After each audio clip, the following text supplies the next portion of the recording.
Hola, ¿qué tal? Muy buenas tardes. Antes de conectar con México, con nuestro compañero José Ricardo Rangel, vamos a hablar, entre otras cosas, de las expectativas de las subidas de tipos. Marta y Ser, ¿qué tal? Buenas tardes. Cuéntanos. Muy buenas tardes, Manu. Así es, vamos a poner el foco en el contexto actual de mercado y sobre todo cuáles serían los principales riesgos que podemos esperar en este entorno de subidas de tipos de interés en un momento en el que por parte del Banco Central Europeo cada vez esa primera subida de tipos está más cerca. Vamos a hablar en los próximos minutos con uno de los gestores de AllianceBernstein. Saludamos a Nicholas Davidson, es Senior Portfolio Manager Equity en AllianceBernstein. Nicholas, thank you so much for having us a few minutes. Thank you, my pleasure. Nicholas, markets are living a volatile moment, high inflation, interest rate hikes, war in Ukraine, and of course the supply chain crisis are increasing uncertainty now. How would you describe the global economic outlook today?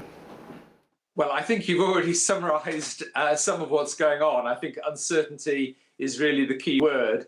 Now, of course, the economic outlook is always uncertain, but today it's particularly so. And I think for really many of the reasons that you've already outlined, I think inflation is at the heart of many of the uncertainties for the global economy.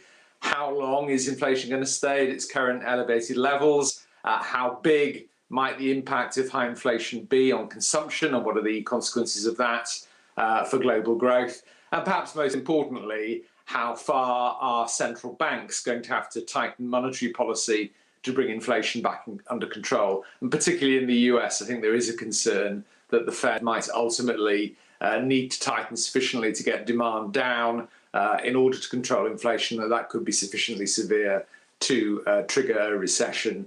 And of course, the answers to some of those questions, again, depends on some of the very imponderable issues you've outlined. How long is the war in Ukraine going to last? How quickly are supply chains for energy and for food going to be able to adapt?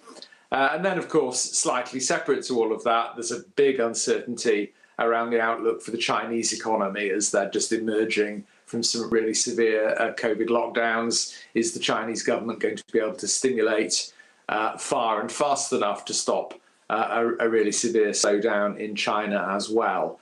So I think all of those uncertainties are major ones for the global economy today, and we'll see how those turn out.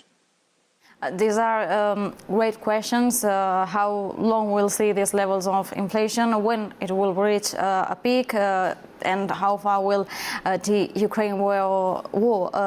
How is that outlook impacting equity markets?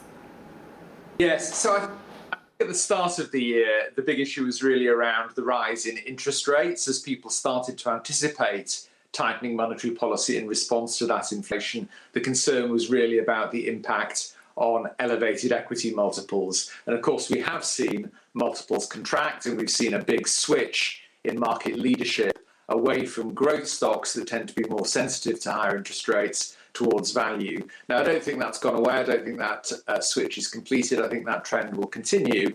But in the last few weeks, we've seen more of a focus on what's the impact of slower growth on equities, what's the impact of that on earnings, and also a lot of concern around margins. Can what are historically very high margins for companies be sustained in the face of higher input costs? And I think that's probably more an issue in the US than in Europe, but it's an issue globally. Now, what we've seen in terms of equity markets' reaction to those fears of slowing growth is peak to trough. At its worst point, the S&P in the US was down almost 20%, about 19%, and then has bounced back. And what we've seen historically is you typically only get peak to trough falls of more than 20% if there is a recession, if recession swiftly follows. So I think if we do see fears of recession in the US growing, the likelihood of that happening increasing, then we may well test those recent troughs again and perhaps even go through them. Mm-hmm. And Nicholas, what can investors, equity investors do to protect their returns in such an uncertain moment? The most important thing do is to stay invested. Now that may sound paradoxical, but we saw, for example, in the spring of 2020, how sharply markets can rebound from a swift fall. And of course, if you're out of the market when that rebound happens, then that can really be damaging to long-term returns. So I think, what investors need to do is look for portfolios that can provide some of that downside protection to help them stay invested, so that by losing less on market downsides, they can make the money back more quickly when markets are up. And that's what AB's own low volatility portfolio is really about. We're emphasising the search for stable companies with predictable patterns of earnings, with stable business models that typically translate into stable patterns of stock price performance.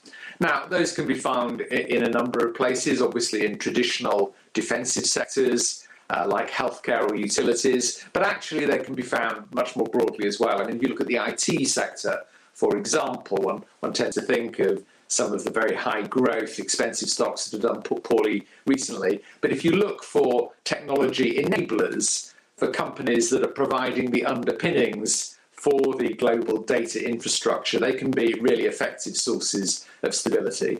And that can be in hardware and software and services, companies like Broadcom or Microsoft or Paychex in the US, for example. Mm-hmm. So healthcare or utilities as two examples of defense sectors. And if we want to protect our portfolios against inflation, which is the key? Yes, so I think protecting against inflation, the key really is to look for high quality companies that can sustain strong and stable cash flows, even through periods when input costs are rising. So, of course, having pricing power is crucial to that, being able to keep prices up without the risk of losing market share significantly. And that's always an important aspect of quality in a company, but I think particularly so today. And some of the sources of that pricing power can be intangible assets, whether that's a strong brand, a strong corporate culture, whether it's effective R&D, whether it's a set of patents, things that can protect your earnings, provide pricing power in a downturn. So in the AB low vol portfolio that I mentioned, we're looking to combine those characteristics of quality and stability with attractive valuations. And what we've seen in the US, when we look back through the data, is that the companies that have the best access to those characteristics of quality, stability, and attractive valuation price, if you like. If we look at the fifth of companies which have got the best access to those characteristics, historically, in periods of extreme inflation, they have managed to outperform the market. And that's been true both in rising and in falling markets. Mm-hmm. In Europe, we are still waiting to see the first rate hike. What about the risk from higher interest rates? How can we be prepared for them? Well, I think that the emphasis on valuation is crucial. As we've seen earlier this year, in periods of higher interest rates, more expensive stocks tend to be most vulnerable. So you really want to make sure that you're getting those characteristics of quality and stability for an attractive valuation. Valuations have already come down somewhat this year, but there are still parts of the market, particularly in the US, that are very expensive. So I think you need to look to combine quality, stability, and attractive valuation to be able to provide you protection against inflation and also protection against rising interest rates. Nicholas Davidson, Senior Portfolio Manager Equity at AllianceBernstein. Thank you so much. Thank you very much indeed. Nos quedamos, por tanto, con